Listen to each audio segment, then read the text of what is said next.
What's up, YouTube? Welcome back to my channel. Oh God, my camera's turned around the wrong way.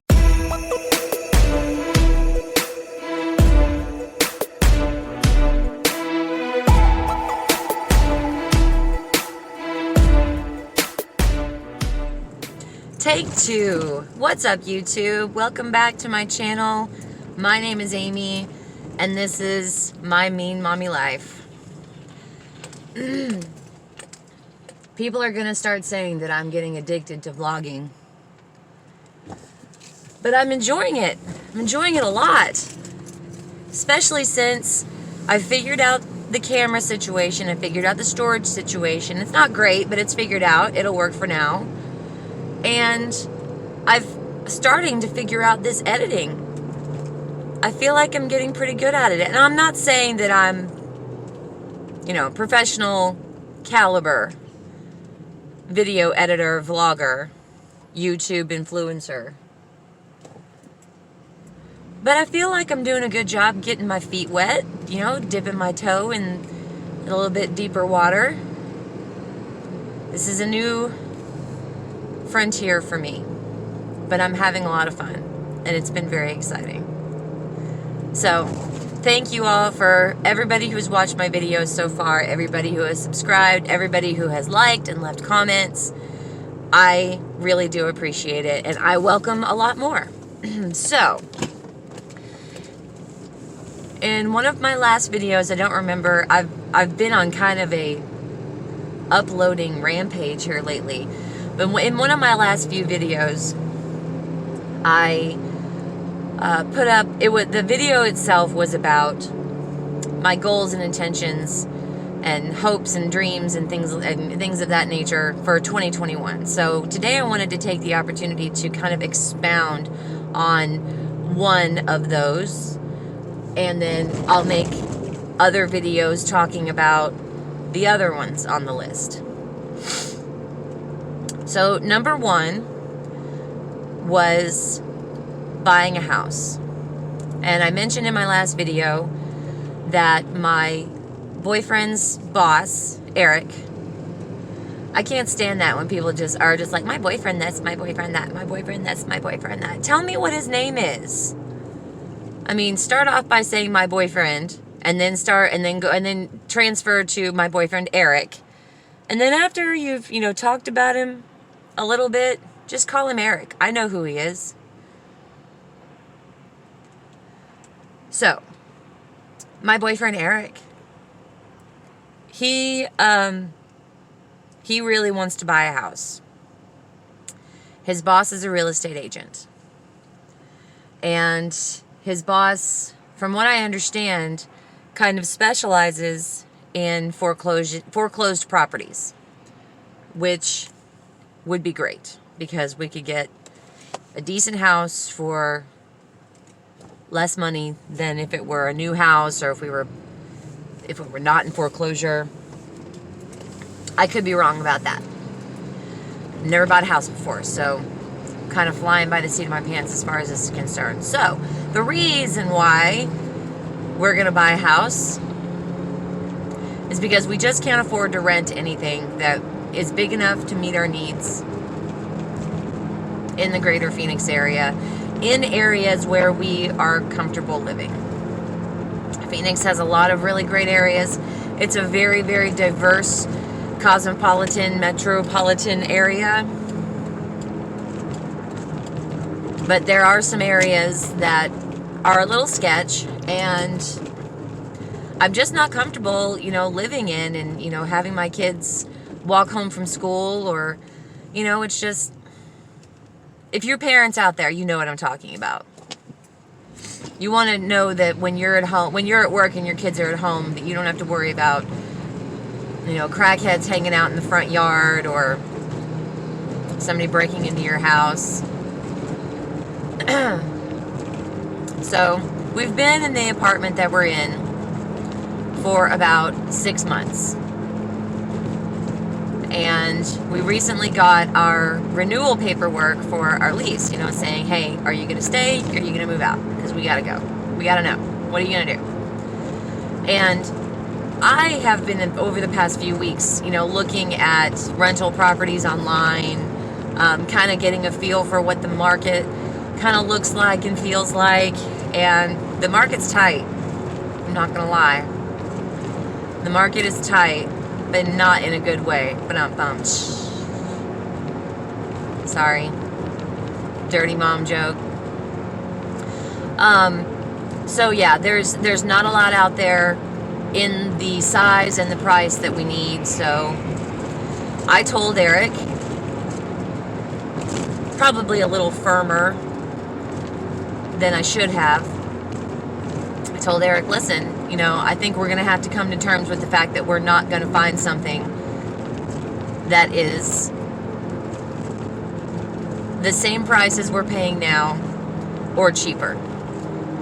We're definitely not going to find something that's bigger, that's less expensive, or the same price as we're paying now. So you need to get on board, buddy. And yeah, that didn't go well. Trying to strong arm him rarely does. I don't know why I try. So he came back to me a couple days later and told me, what his idea was as far as staying where we are currently, and then trying to buy a house next year after we have gotten some credit messiness cleaned up, or we have finished cleaning up our credit messiness. About one more year and we should be good. But one more year means another year in a 2-bedroom apartment. Means another year without a bedroom to call my own. It means another year without a closet of my own. Sleeping in the dining room. Sharing a bathroom with my 10-year-old. And it's not that it's been bad. It hasn't been bad. But there are times, definitely, and I'm sure that you moms and mothers out there, as if there's a difference. Get it together, lady. I'm sure you parents out there understand that there are times when you just gotta find somewhere to go where you can close the door and lose your shit. Whether it's a closet or a pantry or your car, your bedroom, your bathroom. You gotta have someplace. Well, my bathroom I share with pretty much everybody because unless it's my son who uses his own bathroom because he never comes out of his own bedroom unless he needs food or money, everybody else uses my bathroom. Mine and Charlie's bathroom. Charlie is my 10-year-old. And so that means that Eric uses it, Charlie uses it, I use it. It's the guest bathroom. It's the hallway bathroom. It's the bathroom that everybody uses. So locking myself up for, an hour or however long it takes is not very convenient. And maybe I should say, well, fuck them. That's a little harsh. But you know what I mean. Say, you know what? You can use the other bathroom. Mommy needs 20 minutes. But it's not the same, there's no comfort to be had in a bathroom. Only place to sit is either in the tub or on the toilet. Maybe I'm making a mountain out of a molehill. It has to stem from times in my life when I haven't necessarily had my own space. There have been times in my life when I was what you could consider homeless. I was not on the streets, but I didn't have a home of my own. I was crashing with a friend. And that's not a comfortable place to be. You're constantly, feel like you're walking on eggshells and you don't have your own space and you're trying to be respectful of the house that you're living in that does not belong to you, that you're probably not contributing to. I was a leech. I'm not going to lie. I was a leech. A lot of it was my own doing, my own mistakes, my own choices. But a lot of it was just life happening to a young person who was ill-equipped to handle it. But I am not ill-equipped anymore. I can handle, I don't want to say pretty much everything. We'll say 75% I can handle of what life throws at me. Now watch, I'll get hit in the face today with something that I absolutely cannot handle, and I'll make a video tomorrow just broken down, mascara streak down my face. I don't know what I'm gonna do, guys. So, getting off track. I'm not looking forward to 15 more months of a 2-bedroom apartment. The kids have been great about it. One of my biggest concerns was not being able to keep the promises that I made them when we moved to Phoenix. I promised them we'd have a house. We do not have a house. I promised them they'd have their own bedrooms. They at least have their own bedrooms. I promised them an exciting new life, and unfortunately, because of COVID, there is not much excitement to be had anywhere. They don't go to in-person school. They don't have any activities. Part of that is they don't have interest in outside activities outside of their electronic devices, which is my fault. I allow them way too much time on those things.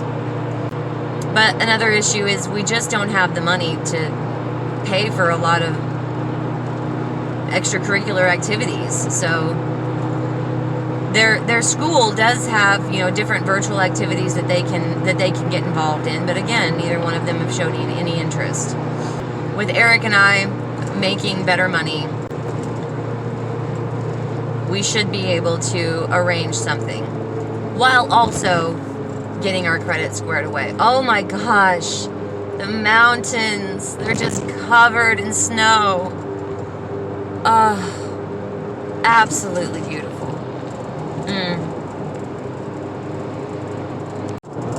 We have 15 months to get our credit cleaned up to a point that a bank will deal with us.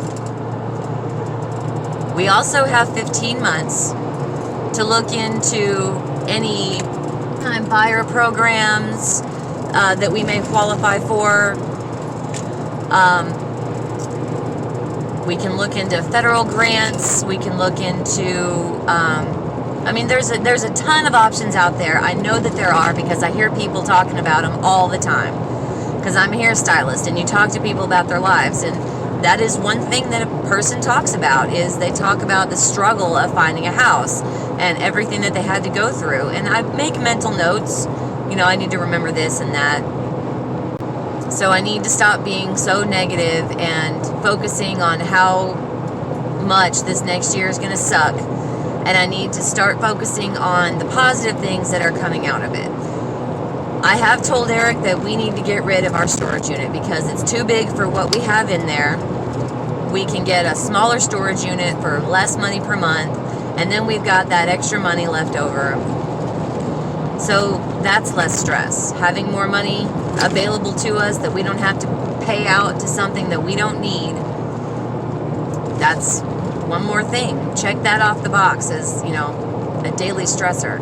Because I'll tell you this, we can't afford what we're paying right now for the storage unit. And I've only paid it on time, I think, 3 or 4 times in the 9 months that we've had it. Actually, we've had it for almost 10 months. So if we can at least cut that bill in half, we pay almost $300 for a storage unit, which if we can get one that's even half the price, that's a tank of gas and a week's worth of groceries right there. And those are 2 other things that we struggle with throughout the week between paychecks is I'm getting low on gas and I don't have any money left. Let's hope I make some cash tips so that I can get home. So I don't have to take an advance from my boss, or Eric doesn't have to take an advance from his boss, because we've had to do that, and that sucks.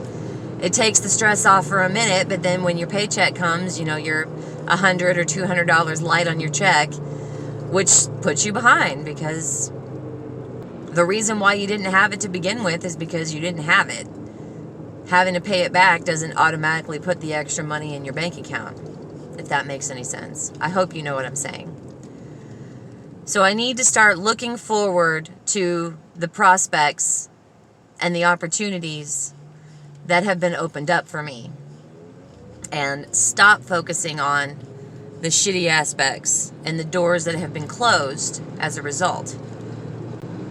And then what they say, whenever God closes a door, he opens a window. Just hope I can get my fat ass through the window.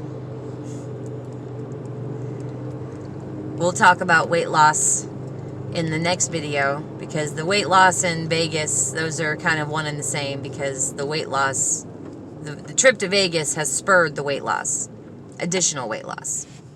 And I also need to figure out a place I can go where I can be by myself. You know, somewhere quiet where I'm not going to, you know, inconvenience someone because I'm taking up the bathroom. Maybe I just need to make my car my haven. This is where I spend freaking probably 25% of my time anyway, between going to and from work, running around doing errands.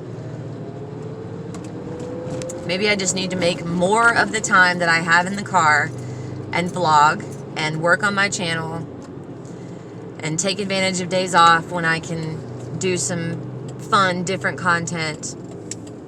Like, what I think would be fun is, in the weight loss video, we'll talk about my intermittent fasting. But I allow myself one day a week where I get to cheat and I get to eat whatever I want. So maybe we'll go through some drive-thrus and we'll get some epic cheat day meals, and I'll eat them on camera, which will be another big step for me. I'm not one that likes people to watch me eat. I've always been a big girl. And the social stigma is, you know, you see a big girl enjoying a meal, you wonder, well, no wonder how she got so big. But you know what? Fuck you. Fat girls like to eat. And I'm not as fat as I used to be. And sometimes the fat girl that still lives inside of me, she likes to get her grub on. And there ain't nothing wrong with that. So I'm at work now. I'm going to pull in. I'm going to stop this here. Goals and intentions for 2021. Buy a house. Number 1 in the video series of curb check. Number 1 in the video series of my hopes and dreams. Thank you so much for all of your support. I love your comments. I love your thumbs ups. That makes me really, really happy. Even to see likes, I think that's fun. We're going to stop this here, guys. Thanks for listening. Thanks for driving to work with me. And we'll see you next time.